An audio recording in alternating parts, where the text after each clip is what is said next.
မင်္ဂလာပါခင်ဗျဆရာငယ်ပါခင်ဗျနော်ဆရာရဲ့မိတ်ဆွေတောက်ကြတာသမီးမိတ်ဆွေတွေအားလုံးဆရာတို့အချိန်တွေဘလို့တရွေ့ရွေ့နဲ့ပြောင်းလဲလာတာအခုဆိုရင်2025ခုနှစ်10လပိုင်းကိုရောက်ရှိလာပြီဒီ10လပိုင်းအတွင်းမှာတောက်ကြတာသမီးမိတ်ဆွေတွေအားလုံးမိတ်ဆွေတို့ကဘယ်ຢာတွေအားသာကောင်းမွန်အကျိုးပေးပြီးကံကောင်းစေမလဲဘယ်ຢာတွေကတတိထားဆင်နေရမလဲဆိုတာကိုဆရာကဒီတောက်ကြတာသမီးမိတ်ဆွေတွေအတွက်တလားစာကံကြမ္မာဝါစနကိုဆရာကပြောပြပြီးမှဖြစ်တဲ့အတွက်တောက်ကြတာသမီးမိတ်ဆွေတွေအားလုံးအဆက်ဆက်ရရဘေးပြာတွေဝေးကွာကြပါစေကြောင်းဆရာကမေတ္တာပို့ဆုတောင်းပေးပါတယ်ဆရာရဲ့ဗီဒီယိုကိုတောက်ကြတာသမီးမိတ်ဆွေတွေဘယ်ကနေကြည့်နေရလဲဆိုတာလေး comment လေးရေးပေးခဲ့ပါဦးခင်ဗျကျေးဇူးတင်ပါတယ်ဒီ2025ခုနှစ်10လပိုင်းတွင်မှာတောက်ကြသားသမီးမိတ်ဆွေတွေရဲ့ကံဟာအရာရာကိုထင်ပေါ်ခြင်းကြော်စောခြင်းအစိုးပင်ဖြစ်ပါစေအကောင်းပင်ဖြစ်ပါစေထင်ပေါ်ကြော်စောတတ်သောကာလဘာပဲဖြစ်ဖြစ်ကိုကအစိုးလေးကိုပဲလှုပ်လို့အကောင်းလေးကိုပဲလှုပ်လို့လူသိထင်ရှားတတ်သောကာလလူပြောများတတ်သောကာလကြော်ကြားတတ်သောကာလဖြစ်တဲ့အတွက်မိတ်ဆွေတို့အနေနဲ့ဘာကိုဖြစ်ဖြစ်အစိုးတွေကိုပြုမှုတဲ့အခါမှာတတိထားပြုမှုဆင်ခြင်ပေးပြီးတဲ့အခါအကောင်းတွေအတွက်ထင်ပေါ်မှုအတွက်ကြော်စောမှုအတွက်တော့ဘာကိုဖြစ်ဖြစ်ကံအားဘောဆန်းအားဘောထနေတဲ့လာဖြစ်တဲ့အတွက်တောက်ကြသားသမီးမိတ်ဆွေတွေကဒီလတာမှာ social media နဲ့ပတ်သက်သောလုပ်ငန်းတွေထင်ပေါ်ကြော်စောမှုနဲ့ပတ်သက်သောလုပ်ငန်းတွေချိလို့ဆောင်ရလှုပ်ဆောင်ရင်အားသာခြင်းကောင်းမှုနဲ့တိုးတက်ခြင်းတွေရရှိစေနိုင်ရင်စိုင်းဘုတ်အမိပေးခြင်း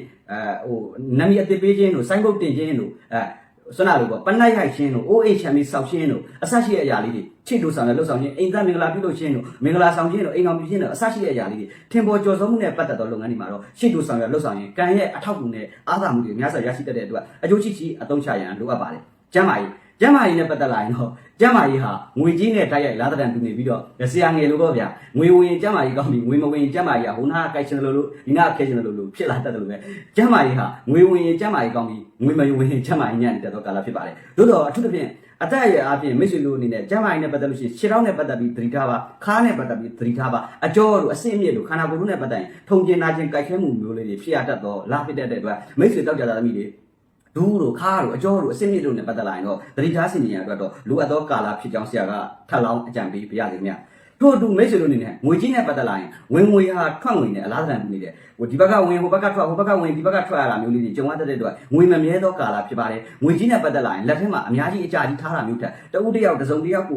ုအကြောင်းအရာမျိုးစုံနဲ့ကုန်တက်တဲ့အတွက်ငွေကြီးနဲ့ပတ်သက်လာလို့ရှိရင်ကိုယ်လက်ထဲထားခြင်းတဲ့တခုခုကိုလှုပ်ဆောင်မှုအတွက်ကိုကြံ့ကြာတွေ့ဝေတုံဆိုင်မနေပဲနဲ့အတွင်းနှစ်ခွစိတ်နှစ်ခွဖြစ်နေတာမျိုးလေးကိုချော့ချပြီးတော့လှုပ်เสียရှိတယ်ဆိုရင်တေချာဆုံးဖြတ်ပြီးတော့ယင်းဒီလှုပ်ဆောင်ခြင်းမျိုးတွေအကျိုးပေးအားသာကောင်းမှုတိုးတက်နိုင်ပါတယ်မဟုတ်လို့ရှိရင်မိမိလက်ထဲငွေရှိနေရောငွေကြီးနဲ့ပတ်သက်ပြီးတော့ဟိုနာကကုံလာလို့မိသားစုရေးလို့အိမ်တွင်းရေးလို့လူမှုရေးလို့ဘာသာရေးလို့နဲ့လက်ထဲမှာဝင်တော့ဝင်တယ်ပြတ်စရာမရှိနေတာမျိုးငွေကြီးနဲ့ပတ်သက်လာရင်ဝင်တော့ဝင်တယ်ဘယ်နာကပြတ်စရာဘလို့ဖြစ်နေလဲမသိတတ်တဲ့လာဖြစ်တတ်တဲ့အတွက်ငွေမမြဲတော့လာဖြစ်တဲ့အတွက်ဝင်ငွေဟာထွက်ငွေနဲ့အလားတန်တူနေပြီးတော့ဝင်လေထွက်လေရှိနေအာနာပါနရနိုင်ပေမဲ့ဝင်ငွေထွက်ငွေဖြစ်နေပါတယ်ဒါကြောင့်မိတ်ဆွေတို့ပိုချန်လာလို့မသိကျင်နိုင်လဲဆရာငယ်တို့လာအပ်ထားလို့ရပါတယ်ကောင်းပြီဆိုတော့အကျိုးပေးသောလုပ်ငန်းတွေကိုဆရာကဆက်လက်ဖော်ပြပေးပါရစေ။တောက်ကြသားသမီးတွေဒီလတာတော်တွင်မှာဆိုလို့ရှိရင်အထူးသဖြင့်အိုးအိမ်ရှမ်းမီနဲ့ပတ်သက်သောလုပ်ငန်းတွေအကျိုးပေးပါတယ်။စာချုပ်စာတမ်းကိစ္စမြေယာကိစ္စနဲ့ပတ်သက်သောလုပ်ငန်းတွေအကျိုးပေးပါတယ်။ဒါအပြင်အနောက်ကုန်ပစ္စည်းတွေနဲ့ပတ်သက်တာမျိုးလေးတွေအယောင်းဝယ်ဆိုင်ရာလုပ်ငန်းတွေတိုးချဲ့လှုပ်ဆောင်တာမျိုးကိုယ်ပိုင်လုပ်ငန်းတွေနဲ့စတင်လှုပ်ဆောင်လို့လည်းမိတ်ဆွေများရှေ့လှုပ်ဆောင်ရလှုပ်ဆောင်ရင်ကံရဲ့အထောက်အကူကိုများစွာရရှိတတ်ပါတယ်။အိမ်ဆောက်ရှင်းမျိုးတွေအဆောက်အဦတစ်ဆောက်ရှင်းမျိုးတွေလုပ်ငန်းရာထူးနဲ့ပတ်သက်ရင်ငကိုကရာထူးလုပ်ငန်းကိုင်နဲ့ပတ်သက်ရင်ဒီဟာကိုပြောင်းရင်ကောင်းမပြောင်းရင်ကောင်းစဉ်းစားတိုးနေတယ်မိတ်ဆွေများတိတ်ပြီးတော့ရှည်ရှည်ဝေးစဉ်းစားမနေနဲ့ဘဝအတွက်အနာဂတ်အတွက်အပြောင်းလဲနဲ့ရှင်းချက်ဖြစ်အောင်လှုပ်ဆောင်ခြင်းမျိုးနေရာထိုင်ခင်းဒေသအပြောင်းလဲပြောင်းရွှေ့လောက်ကန်ခြင်းမျိုးတွေအပြောင်းလဲနဲ့ပတ်သက်လာရင်ဘာလို့မဆိုရှေ့တိုးဆောင်ရလှုပ်ဆောင်ရင်အားသာခြင်းတိုးတက်ခြင်းတွေတရွာမပြောင်းသူကောင်းမဖြစ်ဆိုတဲ့အတိုင်းပဲအပြောင်းလဲနဲ့ရှေ့တိုးဆောင်ရလှုပ်ဆောင်ရင်ကံတရားရဲ့အထောက်အကူကိုများစွာရရှိမယ်လားဖြစ်ကြောင်းထပ်လောင်းပြောကြားလိုက်ပါရစေခရီးသွားလုပ်ငန်းဆိုင်ရာတွေအကျိုးပေးပါတယ်အထက်အလိပ်စားတောက်ကုန်နဲ့ပတ်သက်တာမျိုးလေးတွေလက်စစ်တို့ဘောတို့မှန်းတို့အစရှိတဲ့လုပ်ငန်းတွေအထက်အလိပ်လုပ်ငန်းဆိုင်ရာလေးတွေ passport တို့ visa တို့လက်စစ်ပစ္စည်းတို့ solar တို့ကွန်းတို့ရှမ်းတို့ပြောင်းတို့နန်းတို့ခြံထွက်ကုန်လုပ်ငန်းတွေတို့စားတောက်ကုန်လုပ်ငန်းတွေတို့ကိုယ်ပိုင်လုပ်ငန်းနဲ့ပတ်သက်တာတွေရှေ့တိုးဆောင်ရလှုပ်ဆောင်လို့ကောင်းမှတို့လို့မိတ်ဆွေတို့အနေနဲ့အလားကုန်ပစ္စည်းဆိုင်ရာလုပ်ငန်းလေးတွေဒီဇိုင်းတို့ graphic တို့တင်ယူတို့ဟုတ်လားဆွမ်းနာတို့တင်ကြားရေးတို့အကွဲစည်းအသင်းဖွဲ့နဲ့ပတ်သက်လို့စုဝေလောက်ရတဲ့လုပ်ငန်းလေးတွေအများဆိုင်ရာလုပ်ငန်းလေးတွေမှာရှေ့တိုးဆောင်ရလှုပ်ဆောင်ရင်အားသာတိုးတက်ပြီးတော့ကံကောင်းနိုင်တော့လားဖြစ်တယ်လို့မိတ်ဆွေတို့ဟာဒီလတာတော့ဒီမှာဆိုဘာလို့မဆိုကျင်းသေးပေါ့ကိုယ့်ရဲ့အမိခံလုပ်ခြင်းတွေစိုင်းဘုတ်ဒီဇိုင်းတင်ခြင်းတွေပြုံးပြုံးရွှင်ရွှင်နဲ့မျက်နှာပြလောက်ရတဲ့လုပ်ငန်းလေးတွေမှာတော့ရှေ့တိုးအားသာကောင်းမှုတိုးတက်ပြီးတော့ကံကောင်းစေမယ်လားဖြစ်တယ်တို့အပြင်မိတ်ဆွေတို့အနေနဲ့ခရီးသွားဆိုင်ရာလုပ်ငန်းလေးတွေမထင်မှပဲဖျားဖို့ခရီးထွက်ရတာမျိုးလေးတွေဖျားဖို့ခရီးသွားရတာမျိုးလေးတွေကြုံရတတ်တယ်လို့မိဘတို့မိသားစုတွေနဲ့ပတ်သက်လာလို့ရှိရင်အထောက်အကူရရှိတာမျိုးလေးတွေမိမိရဲ့အသက်ကြီးသူတွေယဟန်ဒီလရှင်တွေဝဲပေးနိုင်တဲ့ကုသိုလ်မျိုးတွေမထင်မှပဲပြုလုပ်ရတာမျိုးမိမိတို့အနေနဲ့ဖျားเจ้าဆောင်မှာအသက်ဟလာဖျားစင်းလို့အသက်ကြွရောက်လာတာမျိုးသို့မဟုတ်အလူကံပုဂ္ဂိုလ်အသက်ကိုလှူဒန်းရတာမျိုးကူညီရတာမျိုးတွေကံတရားရဲ့ထောက်ကန်တွေကိုများစွာအကျိန်းတွေရရှိမဲ့ကာလဖြစ်ပြီးတဲ့အခါမမြင်ရသောပဋ္ဌာန်းဆက်ပုဂ္ဂိုလ်ဆက်တွေရဲ့အကူအညီတွေထောက်ကူတွေရရှိတတ်တယ်လို့အတိတ်မှာကိုပြုလုပ်ခဲ့ပြီးတော့ကိုယ့်ရဲ့ကုသိုလ်ကံကြောင့်လက်ရှိလားဟာအခက်အခဲတွေကိုပြေလည်သွားနိုင်စေရ အတိတ်ကကိုယ့်ရဲ့ကောင်းကျိုးဆန္ဒတွေအတိတ်ဆိုတဲ့နေရာမှာကိုပြုလုပ်ခဲ့ပြီးတော့ကံလည်းရှိနိုင်တယ်လို့မမြင်ရတော့အတိတ်ကံရဲ့ကုသိုလ်ကံတွေကြောင့်အစင်မပြေမှုတွေအခက်အခဲတွေကိုပြေလည်အောင်အထောက်အကူဖြစ်စေမဲ့ကာလဖြစ်ပြီးတော့ဘာလို့မဆိုရှေ့တိုးဆောင်ရလောက်ဆောင်မှာတပည့်လာသားသမီးတွေရဲ့အကူအညီကိုရရှိတတ်တယ်လို့သားသမီးပညာရေးကိစ္စလေးတွေကြောင့်စိတ်ချမ်းသာစရာသတင်းလေးတွေကြားရတတ်တယ်ရှေ့တိုးဆောင်ရလောက်ဆောင်မှာငကူကသားသမီးမရရှိတော့မိတ်ဆွေများသားသမီးရရှိတာမျိုးလေးတွေကြုံရတတ်တယ်လို့သားသမီးနဲ့ပတ်သက်ပြီးတော့အိမ်မက်မှတ်တာမျိုးကိုဝင်ဆောင်လို့ပတ်သက်ပြီးအိမ်မက်မှတ်တာမျိုးမိမိအိမ်ကိုမိတောက်နေတာမျိုးတွေနေတော့ကောင်းနေလို့ဆွဲပြပြီးလာတော့မှတ်တဲ့အခါကျရင်ဒေတာတွေမိတ်ဆွေတို့အနေနဲ့အစဉ်ပြေမှုတွေရရှိနေတဲ့အတွက်ဒီလိုအိမ်မက်မျိုးတွေမှတ်တဲ့အခါမှာထီကန်ဆန်းတာမျိုးထီထိုးတာမျိုးလုပ်ပြီးပါဒါဆိုရင်မိတ်ဆွေတို့ကကံရရဲ့အထောက်ကိုများစွာရရှိပြီးတော့ကံကောင်းစီမဲ့လာဖြစ်ပါတယ်ပြီးတဲ့အခါအကုသိုလ်ဖြစ်စေသောအကြောင်းတရားတွေကိုဝေဖန်ပြောဆိုနေတာမျိုးတဲ့ဒုက္ခိတုကကောင်းကျိုးမင်္ဂလာဖျားဖျားဖြစ်စေတဲ့စကားလုံးတွေကိုပြောဆိုတာဟာသိကြတယ်ညံ့နေတဲ့ကံတွေဟာမရောက်ရှိလာပဲနဲ့ကံကောင်းမှုတွေရရှိမှာပါဥပမာပေါ့ငါကတော့အစင်ပြီးမှာပဲဒါလေးတော့စိတ်ချမ်းသာလိုက်တာဆိုတာမျိုးပေါ့နော်တေသွားမယ်ကြေသွားမယ်ပြတ်သွားမယ်ရက်သွားမယ်ဆိုတဲ့အရာမျိုးလေးတွေကိုအတတ်နိုင်လို့ချော့ပြီးတော့ငါဒီနေ့တော့ကံကောင်းတော့မှာပါလားဆိုတဲ့ကောင်းတဲ့နမိတ်ကလေးတွေနဲ့ဆောင်ယူပြောဆိုခြင်းအပြင်မိတ်ဆွေတို့ရဲ့ကံဟာအာသာကောင်းမှုတိုးတက်ပြီးတော့ကံတရားရဲ့အထောက်အကူကိုကျင်းတည်ရရှိစေမဲ့လာဖြစ်ကြောင်းလေးထပ်လောင်းပြောကြားလိုက်ပါရစေဒီလကတော့ဒီမှာဆိုရင်အကျိုးပေးစေတဲ့အရာလေးတွေရွှေဝင်တာမျိုးလေးတွေရရှိတာမျိုးလေးတွေတန်ဖိုးရှိတဲ့ပစ္စည်းတွေလက်ဆောင်ရရှိတာမျိုးလေးတွေလည်းကျင်းတည်ကြုံရတတ်တော့လာဖြစ်ကြောင်းထပ်လောင်းပြောကြားလိုက်ပါရစေထို့အပြင်မိတ်ဆွေတို့အနေနဲ့ဘာကိုလုပ်လို့အရေးကြီးသောလုပ်ငန်းတွေကိုလှုပ်ဆောင်တဲ့အခါမှာတနင်္ဂနွေသားသမီးတွေနဲ့တွဲဖက်လုပ်တာမျိုးသို့မဟုတ်တောက်ကြချင်းတွဲဖက်လုပ်တာမျိုးတွေဟာမိတ်ဆွေတို့ရဲ့ကံကိုတိုးတက်ကောင်းမှုစီပြီးအကျိုးပေးသောအရာအနေနဲ့ဆိုရင်တော့မိတ်ဆွေတို့အဝါရောင်အနီရောင်နီညိုရောင်တွေဟာမိတ်ဆွေတို့ရဲ့ကံကိုတိုးတက်ကောင်းမှုပြီးကံကောင်းစီပါတယ်အရေးကြီးသောကိစ္စတွေကိုပြောဆိုဆောင်ရွက်တဲ့အခါမျိုးတွေကြရင်မိမိရဲ့အိတ်ကအတွင်းကိုဩဇာရွက်ကလေးတရားဆောင်သွားတာမျိုးဖြစ်စေမိမိအိမ်ကနဲ့စွာပြရမှာအောင်တပီပန်းလေးလှူသွားတာမျိုးဖြစ်စေသို့မဟုတ်ဩဇာပြီးလေးစားပြီးတော့လိုရာကိုပြည့်မှုဆောင်ရရင်အောင်မြင်တိုးတက်ပြီးတော့ကံတရားရဲ့ထောက်ကူရရှိပြီးကံကောင်းစီမှာအသေးကြပဲဖြစ်တယ်အကျိုးပေးသောအရက်ဟာအရှိမြောက်တောင်ရက်ဖြစ်ပြီးတော့စန်းတီယာရက်ကတော့တောင်ဆူဆူရက်ဖြစ်ပါတယ်ခင်ဗျဒါအပြင်မိတ်ဆွေတို့အနေနဲ့အကျိုးပေးကံကောင်းစီတော့ကဏ္ဍအနေနဲ့ဆိုရင်တော့တစ်ကဏ္ဍခုနှစ်ကဏ္ဍရှစ်ကဏ္ဍတွေဟာမိတ်ဆွေတို့ရဲ့ကံကိုတိုးတက်အားသာကောင်းမှုပြီးတော့ကံကောင်းစီတော့လာဖြစ်ကြောင်းထပ်လောင်းပြောကြားလိုက်ပါရစေမထင်မှတ်ဘဲနဲ့ခရီးထွက်ရတာမျိုးဖျားခုခရီးတွေထွက်ရတာမျိုးတွေမိခေါင်းဆွေဟောင်းအထက်လူကြီးကြီးကဲတွေရဲ့အကူအညီကိုရရှိတာမျိုးတွေဖြစ်ရတတ်တယ်လို့မထင်မှတ်ဘဲနဲ့မိမိအိမ်ကိုဆွေမျိုးသားချင်းတွေအလဲလာတာမျိုးတွေရက်ဝေးခရီးသွားတွေနဲ့ပတ်သက်ပြီးတော့အလဲလာတာမျိုးဆွေမျိုးသားချင်းတွေနဲ့ပတ်သက်ပြီးအလဲလာစီတို့ထိုသူတွေရဲ့ကံကောင်းတဲ့စကားလေးတွေကံကောင်းတဲ့သတင်းလေးတွေစောင့်ကြည့်ယူဆောင်လာမယ်လာဖြစ်တဲ့အတွက်ကောင်းဆွေကောင်းမိကောင်းဆွေကောင်းလာတတ်တယ်လားဖြစ်ကြောင်းလည်းထပ်လောင်းပြောကြားလိုက်ပါရစေတတိယဆင်နေရမယ့်အချက်လေးကိုထပ်ပြောပြရစေလူငယ်တွေအရှိမှာတော့အရှိနဲ့ပတ်သက်လာလို့ရှိရင်ဒီလဟာအတော်ကိုညံ့တဲ့ကာလဖြစ်တဲ့အတွက်မေတ္တာရေးအားကိုစံအားကိုသတိပြုစင်ကြရလိုအပ်ပါတယ်အရှိနဲ့ပတ်သက်ရင်လူလိန်ခံရတာမျိုးလေးတွေဖောက်ပြန်ခံရတာမျိုးလေးတွေကြုံရတတ်ပါတယ်သို့တော့သမီးသားများအနေနဲ့ဆိုရင်တော့အိမ်အောင်ပြုခြင်းစိတ်ဆက်ခြင်းလက်တက်ခြင်းမင်္ဂလာကတော့ပြုလုပ်လို့ကောင်းတယ်အိမ်အောင်ပြုခြင်းစိတ်ဆက်ခြင်းလူကြီးမျိုးကနှစ်ဦးနှစ်ဖက်တိုင်ပင်ပြီးတော့ပြောဆိုပြီးတော့နှစ်လွာပေါင်းမှတရက်ဆိုတဲ့အတိုင်းပဲเนาะဆွေတော်ပင်ကရွက်ကလေးလုပ်လို့ရပါတယ်ခင်ဗျသို့တော့လူငယ်တွေသမီးသားများအနေနဲ့ကတော့တုံးနဲ့လူတစ်ယောက်နဲ့တစ်ယောက်တဝင်တို့ရိုးစွမှုလေးတွေကြောင့်စကားလုံးလေးတွေပြင်းထန်ပြီးတစ်ယောက်နဲ့တစ်ယောက်နားလည်မှုလွဲတာမျိုးလေးတွေကိုကရှစ်တော့ရှစ်တယ်သို့တော့မိတ်ဆွေတို့အနေန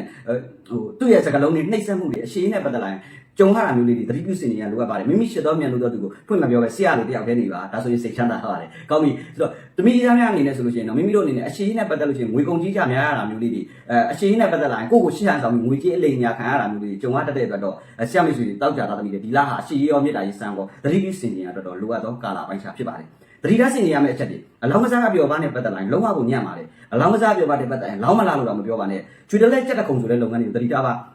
မိသားစုရင်းနဲ့ပတ်သက်လာလို့ရှိရင်ကိုပေးနိုင်တဲ့အရာအတိုင်းတာရှိရင်ပေးလိုက်ပါမပေးနိုင်လို့ရှိရင်ဆန္ဒလို့ဝင်ရောက်ကူညီဖြည့်ရှင်းတာမှာကိုယ့်ကိုအပြစ်မြင်ရတာမျိုးလေးတွေကြုံရတတ်တယ်လို့မိမိရဲ့တိမ်ငယ်စိတ်ကိုချာနေပြောဆိုတာမျိုးမိမိရဲ့အတိတ်ကဖြစ်ခဲ့ပြီးတော့အမှားကိုထောက်ပြပြီးဝေဖန်တာမျိုးလေးတွေကြုံရတတ်တဲ့အတွက်ဒီလိုလူမှပြောထွက်တဲ့ကွာဆိုတဲ့စကားလုံးရင်ထဲမှာဖြစ်ပေါ်လာတာမျိုးတွေကြုံရတတ်တဲ့အတွက်မိသားစုကိစ္စအိမ်လေးကိစ္စဒီမှာတော့တုံးတဲ့ဒုတိယနဲ့တယောက်အမြင်မတော်တာလေးတွေချိန်တော့ကိုကပေးနိုင်တယ်ဝင်ပြောဖြစ်နိုင်ခြင်းစကားများပြောခြင်းထက်အလုံးနဲ့တက်တည်ပြလိုက်တာကောင်းပါလေပြဿနာအဖြုတ်ရှင်းတွေကိုမရှင်းပါနဲ့ရှင်းရင်ရှင်းလေချုပ်နေဖြစ်တတ်တော့လာဖြစ်ကြောင်းထပ်လောင်းပြောကြလိုက်ပါရစေပတ်စံပစ္စည်းပြောက်တာမျိုးတကိုးခိုးခံရတာမျိုးလေးတွေကြုံရတတ်တဲ့အတွက်သတိထားစီစဉ်ပေးရလိုအပ်ပါတယ်ဖုံးအသက်ဆိုင်ကယ်အသက်ကားအသက်ဆရာအဆရှိတဲ့အသက်တွေရရှိလာပြီးတော့အသက်ဆိုတဲ့နေရာမှာလည်းအဟောင်းကပြတ်သွားလို့ပျောက်သွားလို့ဆိုပြီးအသက်ဝင်လာမျိုးလေးတွေကြုံရတတ်တဲ့အတွက်မိတ်ဆွေတို့အနေနဲ့ဒီလမှာငွေမကုန်ကျင်တော့အသက်ဝယ်လိုက်ငွေကုန်ကျင်တဲ့ iPhone 16ကလည်းပေါ်နေဆိုတော့ဝယ်ကျင်တယ်ဆိုရင်လည်းဖြောက်ပြီပေါ့နော်ဆိုတော့ကောင်းပြီ16တိုင်းတော့ဆရာပြီလို့ရတယ်ဆိုတော့နောက်တာနော်ကောင်းပြီတို့အပြင်မိတ်ဆွေတို့နဲ့ဒီလာတာတော့ဒီမှာဆိုညီကောင်မောင်နှမတွေနဲ့ပတ်သက်ပြီးတော့စိတ်ညစ်စရာလေးတွေကြုံရတာမျိုးလေးတွေနည်းနည်းလေးသတိထားဆင်ခြင်ရလိုအပ်ပါတယ်စာချုပ်ကိစ္စစက်တူကိစ္စရှယ်ယာကိစ္စလေးတွေမှာဆိုရင်တော့ညီကောင်မောင်နှမတွေနဲ့ပတ်သက်ပြီးတော့မိသားစုနဲ့ပတ်သက်ပြီးတိုင်ပင်ရှေ့ရောက်မယ့်အရာလေးတွေနည်းနည်းနှောင့်နှေးနေတာမျိုးလေးတွေကြံ့ကြာနေတာမျိုးလေးတွေကြုံရတတ်တဲ့အတွက်ဒီချက်လေးတွေကိုသတိထားပါမိမိဖြစ်လို့တော့ကိစ္စဖြစ်ရှင်တဲ့ကိစ္စငွေကြေးကိစ္စရည်ရွယ်ထားတဲ့ကြံစီထားတဲ့ကိစ္စတွေကိုတော့ကြိုတင်ဖွင့်မပြောတာဟာအကောင်းဆုံးလားဖြစ်ကြောင်းထပ်လောင်းပြောကြားလိုက်ပါရစေအိမ်တော်ကြီးနဲ့ပတ်သက်လာရင်မပြောမိမန္တလေးကဆရာငယ်နဲ့တွေ့ကြတဲ့မိတ်ဆွေများဆရာမန္တလေးမှာလက်ရှိတော့ရှိနေပါတယ် 84 25 အစာဟိကွန်တိုမှာဆရာရှိပါတယ်သို့တော့ဆရာငယ်နဲ့တွေ့ကျင်နေဆိုရင်ရက်ရှင်းတရက်တော့ကြွေဝေးပါဆရာလူတိုင်းကိုတော့တွေ့မပြီးတော့ဆရာ private ဆရာနဲ့ AC တွေ့ကျင်နေဆိုတော့မိတ်ဆွေများတော့ဆရာကိုငါတို့ဆရာဗီဒီမင်းနေကြဖြစ်တဲ့နံပါတ်ပဲဖြစ်တဲ့0939943946790416 WhatsApp Telegram Viber မှာဆက်သွယ်မြင်နိုင်တယ်လို့ဆရာကျွန်မမန္တလေးကပါကျွန်တော်မန္တလေးကပါဆရာနဲ့ရက်ရှင်းလို့ကျင်ပါတယ်ဆိုပြီးဆရာကိုဖုန်းနံပါတ်လေးနဲ့လိပ်စာလေးပဲပေးတာပါဆရာဘက်ကရတဲ့အချိန်ဒီတစ်ချက်ကိုဆရာမိတ်ဆွေတွေကိုပြန်ပြီးတော့ contact လုပ်ပေးမယ်ဆိုတဲ့အကြောင်းပြောရင်းနဲ့ဆရာအားလုံးကိုတော့လာသမျှကိုတော့ဆရာတွေ့ပေးလို့မရတာ sorry ပါလို့ဆရာကဥစွာမေတ္တာပို့တောင်းပန်ရင်းနဲ့မိတ်ဆွေတို့အိမ်တော်ကြီးနဲ့ပတ်သက်လာရင်တောက်ကြသားသမီးမိတ်ဆွေတွေဒီလာတာတော့ဒီမှာဆိုလို့ရှိရင်တောက်ကြသားသမီးမိတ်ဆွေတွေနဲ့အိမ်တော်ကြီးနဲ့ပတ်သက်လာရင်ဝေးကွာနေသူတွေအဆက်အသွယ်ပြတ်နေသူတွေသတင်းကောင်းကြားရတာမျိုးတွေကြုံရတတ်တယ်အိမ်တော်ဘက်ကိုအကြောင်းပြုပြီးတော့ OHM မီဒီယာလုပ်ငန်းတွေနဲ့ပတ်သက်ပြီးတော့ရှေ့လို့ဆောင်ရွက်လှုပ်ဆောင်ရတာမျိုးတွေအကျိုးပေးတဲ့လို့အိမ်တော်ဘက်ရဲ့အထောက်အကူပြုခြင်းတွေအထောက်အကူရခြင်းတွေများစွာကြုံရတတ်တော့လာဖြစ်တဲ့တော့မိတ်ဆွေတို့အနေနဲ့အိမ်တော်ကြီးနဲ့ပတ်သက်လာရင်တော့ငကိုကလွဲချော်နေတော့ကိစ္စတဦးတယောက်ဝေးကွာနေတယ်တော့သတင်းကောင်းကြားခြင်းအဆက်အသွယ်ရခြင်းတွေကြုံရတတ်တယ်လို့ငွေကြေးအထောက်အကူရခြင်းတွေကြုံရတတ်တယ်သားသမီးနဲ့ပတ်သက်လို့တယောက်နဲ့တယောက်တုံးနဲ့တူအစင်မပြေမှုတွေဆိုရင်တော့မဖြစ်မနေသားသမီးကိစ္စလေးတွေကြောင့်နေရာတိုင်းကိစ္စလေးတွေကြောင့်ချစ်လို့ဆောင်ရွက်ပြီးတော့အဆင်ပြေရှော့ချူပြီးတော့အိမ်တော်ကြီးနဲ့ပတ်သက်လာအပြတ်သဘောဆောင်ခြင်းတဲ့အကောင်းသဘောကိုဆောင်ရင်ရှေ့လို့ဆောင်ရွက်လို့ဆောင်ရင်ကံကောင်းမှုနဲ့မိမိတို့ဖြစ်လို့သောကိစ္စတွေကိုဒေသရှာတိုင်တိုင်မြင်မြင်ညှိနေလို့ရအောင်မြင်တိုးတက်နိုင်မှာအတိအကျပဲဖြစ်တယ်ခရီးသွားကိစ္စလေးတွေနဲ့ရှေ့လို့ဆောင်ရွက်လို့ဆောင်ကိုကောင်းတယ်လို့ခရီးထွက်တာမျိုးတွေဟာစိတ်ပြေလက်ပြောက်ဖြစ်စီတော့လာဖြစ်ကြောင်းထပ်လောင်းပြောကြလိုက်ပါရစေပတ်စပို့လုပ်ငန်းရဝေးခရီးသွားလုပ်ငန်းဗီဇာလုပ်ငန်းပြပခရီးသွားနဲ့ပတ်သက်တာမျိုးတွေရှေ့လို့ဆောင်ရွက်လို့ဆောင်မှာနေရာတိုင်းနဲ့ပတ်သက်တာတွေ OHM နဲ့ပတ်သက်တာတွေအဆောက်အဦနဲ့ပတ်သက်တာတွေငဘကမပြီးမပြတ်စောက်လက်စဖြစ်နေတော့ OHM တွေကိုပြီးပြတ်အောင်စောင့်နိုင်တော့လားပြီးဆုံးအောင်စောင့်နိုင်တယ်လားဖြစ်တဲ့အတွက်ဘာလို့မဆိုရှေ့လို့ဆောင်တယ်လောက်ဆောင်မှာစုံပြီးသားသူတွေကိုအိမ်မက်မှတ်တဲ့အခါမှာထိုသူတွေအတွက်ကိုရည်စူးပြီးတော့စွန့်ကြိုင်ကလေးတစ်ဆိုင်ဖြစ်စေအလူဒါနာကလေးတစ်ခုကိုပြုလုပ်ပြီးတော့ကံကောင်းအောင်ဆူတောင်းပေးလိုက်ပါဒါဆိုရင်ကိုယ့်ရဲ့အထောက်အကူကံရဟာအထောက်အကူကျိတ်တွေရရှိစေမယ်လားဖြစ်ကြောင်းပြောကြားလိုက်ပါရစေဇန်ရဲ့ဓမ္မမိတ်ဆွေတောက်ကြတာသမီးများအဋိဌံပြုလို့တပါဆိုရင်တော့ဝိစာစရဏတမန်တော်လောကအဝိဓုဆိုတော့ဂုံတော်ပတိကိုတနေ့ကို6ပတ်နှုံးနဲ့16ရက်တည်းရဲ့ဒိတ်တံဝင်လိုက်ပါကများတော့များတယ်နော်ဝိစာစရဏတမန်တော်လောကဝိဓုဆိုတော့ဂုံတော်ပတိကိုတနေ့ကို6ပတ်နှုံးနဲ့16ရက်တည်းဒိတ်တံဝင်လိုက်မိမိတို့ရဲ့ကြီးမားသောလိုအင်ဆန္ဒတွေပြေဝသွားမှာအတိအကျပဲဖြစ်တယ်မိတ်ဆွေတို့ရဲ့ရောင်းကုန်ဝယ်ကုန်တွေအယောင်းထွက်စီပြီးမိမိတို့ရဲ့ကုန်ပစ္စည်းအယောင်းဝယ်ကောင်းစီရအလို့ငါမိမိတို့ရဲ့ကုန်ပစ္စည်းတွေကိုဈေးဆိုင်လို့မဟုတ်အိမ်မှာလောကပါလာနတ်ရုပ်ကလေးတစ်ခုကိုဆောင်ထားပြီးတော့ဖြစ်စေလောကပါလာနတ်ရုပ်ကလေးနဲ့မှာရဲ့ရှေ့မှာအမွှေးတိုင်လေးဆွဖြန်းပြီးတော့ရောင်းထွက်သွားအောင်ဆူတောင်းလိုက်ပါအယောင်းထွက်သွားမှာအသေးချာပဲဖြစ်ကြောင်းထပ်လောင်းပြောကြလိုက်ပါရစေခင်ဗျာဒါအပြင်မိမိတို့ရဲ့အရေးကြီးသောကိစ္စလူရမှုကိစ္စတွေကိုပြုမှုဆောင်ရွက်တဲ့အခါကန်ဆာတာကောင်းစီရန်တိုးတက်စီရန်အလို့ငါမိမိတို့ရဲ့လုပ်ငန်းကိစ္စအလုပ်ကိစ္စမသွားမိမှာဩဇာရွက်ကလေးဆောင်သွားတာမျိုးအောင်တပီပန်းကြီးလူသွားတာမျိုးဆရာပြောခဲ့ပြီးပါချင်းနော်ဆွမ်းနာလို့ပေါ့ဩဇာဒီကလေးစားပြီးတော့လိုရာကိုပြောဆိုဆောင်ရင်အားတာကောင်းမှုတိုးတက်စီမှာအသေးချာပဲဖြစ်ကြောင်းပြောလိုက်ပါရစေခင်ဗျာအဆက်ဆက်ရရဒီတလတာလုံးမှာငွေကြေးကအားကောင်းစီပြီးပြုလုပ်ရမယ့်ရေရာအနေနဲ့ဆိုရင်တော့ဖြင့်မိတ်ဆွေတို့ရဲ့ကုန်ပစ္စည်းတွေဆွမ်းနာလို့ပေါ့တလတာဝင်ငွေကောင်းစီပြီးဆက်ဆက်ရရအဆင်ပြေအောင်မြင်တိုးတက်စီရန်ငွေကြေးကအားကောင်းစီရန်ပြုလုပ်ရမယ့်ရေရာအနေနဲ့ဆိုရင်တော့ကလေးငယ်တွေကိုရှို့ကျင်ကျွေးပြီးတော့စိတ်ထဲကနေလာပါမက်ကြီးရဲ့လာပါမက်ကြီးရဲ့နော်ဆရာငွေကြီးကတော့ဆရာအမြဲတမ်းလုပ်တယ်နော်ဆရာဟောကမှာဆိုဆရာအမြဲတမ်းချိုးကျင်ကလေးတွေဆရာကရှောင်ထားလေးရှိတယ်ဆရာဟောကမှာစစ်လာရင်ဆရာမေးကြည့်ပါတချို့မိတ်ဆွေတွေဆရာဟောကလာပြီးမိတ်ဆွေတွေသိပါလိမ့်မယ်ဆရာကကလေးငယ်တွေကိုချိုးကျင်ကျွေးလေးရှိတယ်စိတ်ထဲကနေပါပြောလို့ဆိုတော့လာပါမက်ကြီးရဲ့လာပါကဲမျက်စိကနေတာမယ်လာပန်မက်ကြီးဆိုတာငွေနံလေးမက်ကြီးရဲ့ဆိုတော့ဇာတာလေးနဲ့တနေ့လားမကြီးမင်းကောင်မီးကိုင်းဆိုတဲ့အတိုင်းပဲနော်ဓာတ်သဘောတွေဆောင်လာတဲ့အတွက်လာပန်မက်ကြီးတကယ်တမ်းနေလို့ပါငွေကြီးကလေးငယ်တွေကိုချိုးကျင်ကျွေးအဆဆရရအစင်ပြေအောင်မြင်တိုးတက်စေရန်ပြုလုပ်ရမယ့်ရေရာအနေနဲ့ဆိုရင်တော့ဒီဆယ်လာပိုင်းတွင်မှာမိတ်ဆွေတို့အားလုံးငွေကြီးကအားကောင်းစေပြီးအစင်ပြေအောင်မြင်တိုးတက်စေရန်နဲ့ငွေကြီးအစင်ပြေစေရန်အတွက်အထောက်အကူဖြစ်စေရန်အတွက်ပြုလုပ်ရမယ့်ရေရာအနေနဲ့ဆိုရင်တော့ကလေးငယ်လေးတွေကိုအိမ်ကိုလာတဲ့ကလေးငယ်ကိုဖြစ်စေလမ်းထဲမှာရှိတဲ့ကလေးငယ်တွေကိုဖြစ်စေကလေးငယ်တွေကိုချိုးကျင်ကျွေးပြီးတော့စိတ်ထဲကနေပြီးတော့လာပါမက်ကြီးရဲ့ဆိုပြီးတော့လာပါမက်ကြီးရဲ့လာပန်မက်ကြီးတော့လာပါမက်ကြီးရဲ့ဆိုလာပန်မတ်ငွေရဲ့လို့ခေါ်တာနော်သဘောကတော့လာပါမက်ကြီးရဲ့ဆိုပြီးတော့စိတ်ထဲမှာကလေးတွေကိုဆူတောင်းပြီးတော့ချိုးကျင်ကျွေးခြင်းဖြင့်